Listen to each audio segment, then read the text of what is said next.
Aloha, j'espère que vous allez bien. Je vous retrouve dans ce contexte un petit peu particulier pour mon bilan lecture trimestriel. Je sais, la plupart des booktubeurs et booktubeuses font des bilans mensuels, mais je n'ai pas suffisamment sur un mois pour dire de pouvoir vous en faire une vidéo. Voilà, si je lis un ou deux livres par mois déjà, c'est beaucoup. Avant je lisais plus, mais bon, ça fait 2-3 ans que j'ai du mal à vraiment lire beaucoup d'un coup. Bref. Donc sur la période de janvier, février et mars, j'ai lu 3 romans et je vous en parle tout de suite. Le premier roman dont je viens vous parler, c'est Gardien des cités perdues, donc le tome 6 qui est Nocturna de Shannon Messenger, publié chez Lumen. Alors c'était ma dernière lecture pour le Cold Winter Challenge. Je vous ai fait justement une vidéo bilan dans laquelle je vous donnais mon avis sur les livres que j'ai lus pendant le challenge. Voilà, donc je vous ai déjà parlé de ce roman-là, donc je vais pas m'attarder dessus, je vais pas me répéter et je vais directement passer au roman suivant. Au mois de février, j'ai lu le premier tome de Ne ferme pas ta porte de l'Annabellia, publié chez Nisha Éditions. J'ai déjà lu un autre livre de cette autrice, donc qui est Intouchable, qu'elle avait coécrit avec Jenna Rose. J'avais beaucoup aimé l'intrigue et le style des autrices, et j'avais envie de découvrir justement leur style séparément. Donc c'est pas encore le cas pour Jenna Rose, mais maintenant c'est fait pour l'Annabellia, et honnêtement j'en suis ravie. Alors ici on est sur de la new romance, donc c'est le premier tome d'une saga. On suit le personnage d'Emily, donc c'est une jeune fille timide, introvertie, qui aime beaucoup lire. Elle vit avec sa sœur aînée Tracy, qui elle est en couple avec Devin, donc qui est le guitariste d'un groupe de musique. Et Devin est un parfait crétin. Je pense qu'on peut dire ça comme ça, parce qu'il prend un malin plaisir à ridiculiser et critiquer et insulter Emily. Voilà, ils sont tous les deux diamétralement opposés. Et pourtant, à la grande surprise des deux, donc d'Emily et de Devin, ils finissent tous les deux par se rapprocher et par avoir des sentiments l'un pour l'autre. Bien évidemment, ils ne peuvent pas filer le parfait amour, puisqu'on a d'un côté Tracy qui est accro à Devin et qui prendrait très très mal cette trahison. Et de l'autre côté, on a le naturel de Devin, puisque, il ne faut pas l'oublier, c'est quand même un coureur de jupons. On est sur un univers très ordinaire et c'est une très bonne chose. C'est très positif parce que grâce à ça, on peut facilement se projeter dans l'histoire et s'imaginer à la place des personnages. Emily, donc le personnage principal, est également ordinaire et encore une fois, c'est une bonne chose parce que grâce à ça, on peut facilement s'identifier à elle, on peut facilement se mettre à sa place. Elle est gentille, cultivée et super attachante. Et de l'autre côté, on a le personnage masculin, donc Devin, qui est, comment dire, c'est un bad boy dans toute sa splendeur, c'est un coureur de jupons, il fait partie d'un groupe de musique, il a un sourire de canaille, il est un petit peu vulgaire sur les bords, et évidemment, ce ne serait pas un bad boy s'il n'avait pas une veste en cuir. Voilà, mais à côté de ça, tout au long du roman, on se rend compte que il n'est pas si insensible que ça, voilà, qu'il a un cœur et que lui aussi il peut s'ouvrir et peut apprendre à aimer.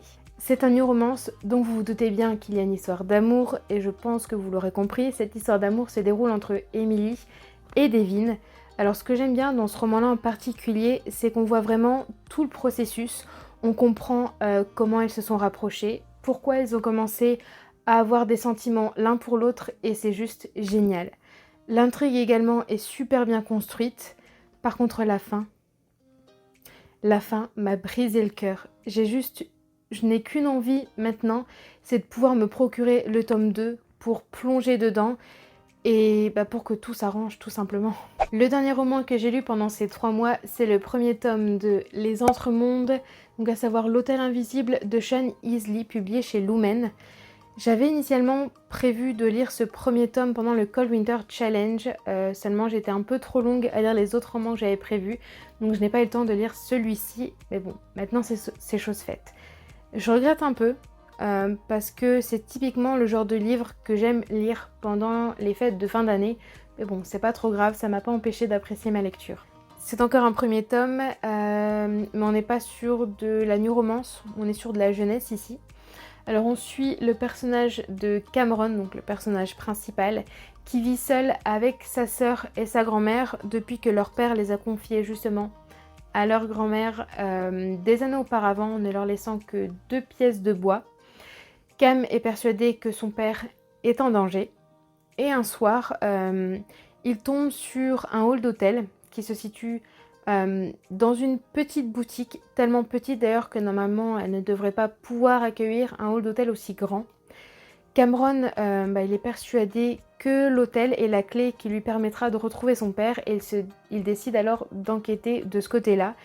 Et il fait des découvertes plutôt surprenantes. L'univers est super bien construit et super bien travaillé. Les 3/4 du roman se déroulent forcément dans l'hôtel.